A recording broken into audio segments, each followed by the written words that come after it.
అన్న చెప్పండి, 2024 ఎలక్షన్ ఎలా జరిగాయి అనుకుంటున్నారు? 2024 ఎన్నికలు మనం పరిశీలిస్తే ఈరోజు గత ఎన్నికలతో చూస్తే ఈసారి ఎన్నికలు ఒక రకంగా వేరులై పారినట్టు డబ్బులు ఈరోజు విపరీతంగా ప్రజలకి రాజకీయ పార్టీలు పంచడం జరిగింది. ఒక పక్క తెలుగుదేశం, ఒక పక్క వైఎస్ఆర్సీపీ డబ్బులు విపరీతంగా 3,000, 2,000 ఓట్లతో ఈరోజు కొనుగోలు చేసేదానికి ఎన్నికలు ఈరోజు రాష్ట్ర వ్యాప్తంగా కూడా దేశవ్యాప్తంగా డబ్బులు మయం అయ్యిందనేటువంటిది సందర్భంగా ఈ ఎన్నికలు మనం చూసాం. ఎన్నికలు అయితే ప్రశాంతంగా జరిగాయి, ఏ బూత్లో చూసుకున్నా ప్రశాంతంగా జరిగాయి. అయితే ఎన్నికలు అయిపోయిన తర్వాత కొన్ని చోట్ల పల్నాడు ఇట్లా కొన్ని జిల్లాల్లో అయితే ఎన్నికలు అయిపోయిన తర్వాత కొన్ని సంఘటనలు జరిగాయి. దాని మీద మేము ఇప్పుడు ఎన్నికల తర్వాత మనకు అనేక విషయాలు బయటపడుతున్నాయి. నేరుగా ఎన్నికల బూత్లోకి పోయి ఒక ఎమ్మెల్యే ఈవీఎంస్ని కింద పగలగొట్టడం జరిగింది, అక్కడుండి ఏజెంట్ని కొట్టడం జరిగింది. ఇదే అక్కడే కాదు, వైజాగ్లో కానీ ఇతర ప్రాంతాల్లో కూడా వైఎస్ఆర్సీపీ ఒక రకంగా ఏజెంట్లను భయభ్రాంతులను చేసి వశపరుచుకునేదానికి ప్రయత్నం చేశారు. దాన్ని ఎదుర్కొనే దాంట్లో టీడీపీ ఎదుర్కొనే దాంట్లో వాళ్ళ మీద కూడా కేసులు పెట్టారు. అయితే ఒక పథకం ప్రకారం ఈరోజు అధికారులను కూడా వాళ్ళకు అనుకూలంగా వేసుకున్నారు. అందువల్ల అనుకూలంగా వేసుకున్నప్పుడు ఈ ఘటనలు జరిగేదానికి ప్రాధాన్యత ఒక రకంగా ఏదైతే ఎన్నికల కమిషన్ దీంట్లో వైఫల్యం చెందారనేది మేము భావిస్తున్నాం. దాని మీద చర్యలు కూడా సరిగా తీసుకోలేదు ఈ రోజుకి కూడా.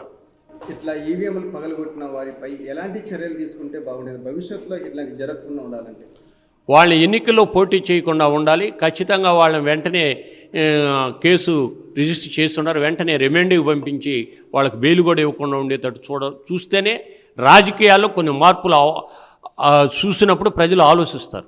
అదేవిధంగా అసలు ఈవీఎం దగ్గర పోలీసు సిబ్బంది అనేది, సెక్యూరిటీ అనేది చాలా తక్కువగా ఉంది. ఎన్సీసీ క్యాడర్లు కూడా అక్కడ డ్యూటీ చేసినట్లు మనం చూస్తున్నాం.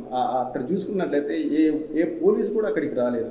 అక్కడ ఉన్న ఏజెంట్ అక్కడికి వచ్చి పరిగెత్తుకుంటూ వచ్చి అతని మీద దాడి చేయడం జరిగింది. అసలు దాన్ని మీరు ఎలా చూస్తున్నారు? ఒక పథకం ప్రకారమే వాళ్ళు పోలీసుని అక్కడ బలహీనపరిచి పోలీసుని తక్కువ మందిని పెట్టి వాళ్ళు అనుకున్న ప్రకారం వాళ్ళు చేసేదానికి ప్రయత్నం చేశారు.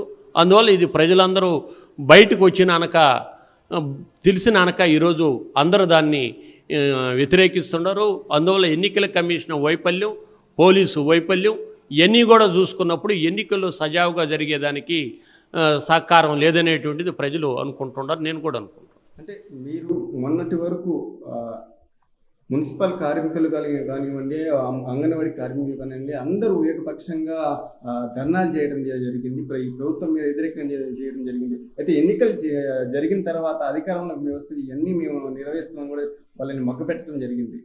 వాళ్ళంతా సిపిఎంకి, కాంగ్రెస్కి మద్దతుగా ఓటేశారంటారా?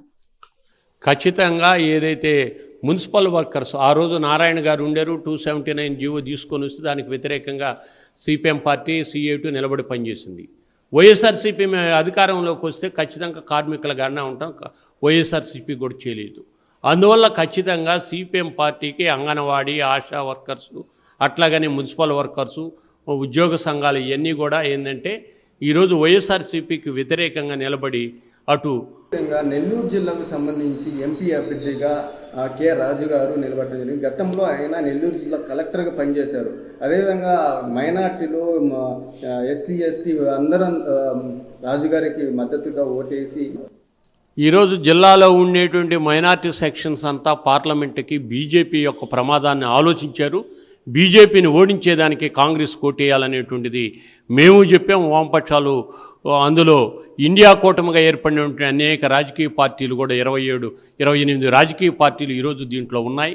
అందువల్ల మన ఇక్కడికి వచ్చే లోపల ఏంటంటే మైనార్టీస్ కానీ అట్లాగని ఎస్సీ, ఎస్టీ, బీసీలు కూడా ఈరోజు రాజును గెలిపించాలి. ఎందువల్ల అంటే ఆయన ఈ జిల్లాలో కలెక్టర్గా చాలా ప్రాధాన్యత కలిగినటువంటి ఏంటంటే పేదవాళ్ళకి ల్యాండ్ పర్చేజెస్ స్కీమ్ కింద కొంతమందికి భూములు ఇవ్వటం కానీ, లేదా సారా వ్యతిరేక ఉద్యమానికి ఒక రకంగా తోడ్పాటుని ఇవ్వటం, అట్లాగని అక్షరాస్యత ఉద్యమం, అట్లాగని పొదుపు గ్రూపులు, ఇలాంటి సామాజిక అంశాలు అందరికి ఉపయోగపడేటట్టు కలెక్టర్గా ఆయన పాత్ర నిర్వహించారు. కాబట్టి అందరికీ పరిచయమైనటువంటి వ్యక్తి. అందువల్ల కాంగ్రెస్కి ఓటేయాలనేటువంటి ప్రజలందరూ విశ్వసించారు, ఆ విధంగా ఓటేశారు. అదేవిధంగా ఎలక్షన్లో మీకు ఎటువంటి సంఘటన ఏమైనా జరిగాయా? మా వరకు ఎక్కడా జరగలేదు. ఈ నా సిపిఎం పార్టీగా మేము చేసినప్పుడు కాంగ్రెస్కి కానీ ఎక్కడ కూడా ఏ ఇబ్బందులు రాలేదు. టీడీపీ వైఎస్ఆర్సీపీ మీద కొన్ని వాదోపవాదాలు చెప్పుకుంటూ ఉన్నారు, అవి జరుగుతూ ఉన్నాయి, కొన్ని కేసులు కూడా పెట్టుకొని ఉన్నారు. అదేవిధంగా అది 4వ తేదీ కౌంటింగ్ జరగబోతుంది. అయితే మీకు ఎలాంటి ఏమైనా ఈవీఎంలు సక్రమంగా ఉన్నాయండి? జనరల్గా ఏంటంటే రాష్ట్రంలో అక్కడక్కడ దేశంలో కూడా ఈవీఎంస్ ఇంకో ఉత్తర భారతదేశంలో మనం చూసాం, పేరు పిలవటం వెనక్కి పంపించడం, ఈయనే ఓటేసేసేసాడు. ఇట్లా చూసుకున్నప్పుడు కొన్ని దగ్గరలో వాళ్ళే ఏకపక్షంగా బీజేపీ పోల్ చేసుకున్న పరిస్థితి ఉంది. అందువల్ల ప్రజాస్వామ్యం అనేటువంటిది ఈరోజు లేకుండా డబ్బులు దౌర్జన్యాలతో ఈరోజు అధికారంలోకి రావాలనేటువంటిది అటు బీజేపీ కానీ ఇటు వైఎస్ఆర్సీపీ కానీ ఇవన్నీ చేశాయి. అందువల్ల రాబో కాలంలో కాంగ్రెసు గెలిస్తేనే భారతదేశానికి ఒక మంచి భవిష్యత్తు ఉంటుందని మేము ఆశిస్తాం. అదే గతంలో చూసుకుంటే గత ఎన్నికల్లో అన్ని మంచినీటి సరఫరా కానీ ఎండకి టెంట్లు ఇవన్నీ వేసేవారు. ఈసారి సరిగా చేయలేదు ఈ అని కూడా చెప్తాను. దాని మీద ఏమంటారు? ఖచ్చితంగా ఏంటంటే ఉండేదానికి షామ్యాలు చేసుకునేదానికి అవకాశం లేదు. లోపల కూడా ఏంటంటే ఓటర్స్ ఓటు వేసేదానికి పోతే మంచినీళ్ళు సౌకర్యం కల్పించలేకపోయారు. అందువల్ల ఇవన్నీ చూసుకున్నప్పుడు ఓటింగ్ సరళి తగ్గించేదానికి ప్రయత్నం చేశారు. కానీ అయినా కానీ మహిళలు, వృద్ధులు, పిల్లలు, యూత్గా ఉండేటువంటి వాళ్ళందరూ కూడా వచ్చి ఓటేశారు. పర్సంటేజ్ కూడా పెరిగింది. అంటే ఈ యొక్క సైలెంట్ ఓటు ఎలా ఉండబోతుంది? అంటే ప్రభుత్వాన్ని చేంజ్ చేసేలాగా ఉందా లేదా ప్రభుత్వానికి మద్దతుగా ఉన్నట్టు? పత్రికలన్నింటి ప్రజలు చెప్పుకునేందుకు ప్రభుత్వం మార్పు వస్తుందని చెప్తున్నారు. అధికార పార్టీ మేమే గెలుస్తామని చెప్తున్నారు. రేపు 4వ తేదీ ఏదైతే బ్యాలెట్ బయటకు వచ్చినాక మనం చూడాల్సిన పరిస్థితి ఉంది. అదే ఖచ్చితంగా ప్రభుత్వాన్ని చేంజ్ చేసే అవకాశాలు అయితే కనిపిస్తున్నాయని బయట ప్రచారం విపరీతంగా ఉంది, పత్రికల్లో కూడా వస్తుంది. అలాంటి వాతావరణం కూడా ఏంటంటే ప్రభుత్వ ఉద్యోగులు అట్లాగనే ఏదైతే ఈ ప్రభుత్వానికి వ్యతిరేకంగా విపరీతంగా ఓటు యూత్ అంటే నిరుద్యోగ సమస్యని పరిష్కారం చేసే దాంట్లో వైఫల్యం చెందిందనేటువంటిది. అందువల్ల వీళ్ళందరూ కూడా విపరీతంగా ఓటేశారు అంటే ప్రభుత్వానికి వ్యతిరేకంగా. రాజకీయ విశ్లేషకులు ఏం చెప్తున్నారంటే ఎమ్మెల్సీ ఎన్నికల్లోనే తేలిపోయింది ఈ ప్రభుత్వం మీద వ్యతిరేకం అనేది.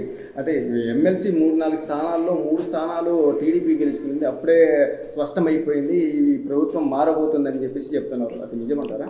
ఎమ్మెల్సీ ఎన్నికలు అప్పుడు దాకా తెలుగుదేశం సైలెంట్గా ఉండేది. ఎమ్మెల్సీ ఎన్నికల్లో గెలిచినానికి ఊపందుకుంది, దాంతో యాక్టివిటీస్ పెంచారు. ఈరోజు టీడీపీకి అలాంటి వాతావరణం కూడా ఉందనేటువంటిది భావించవచ్చు.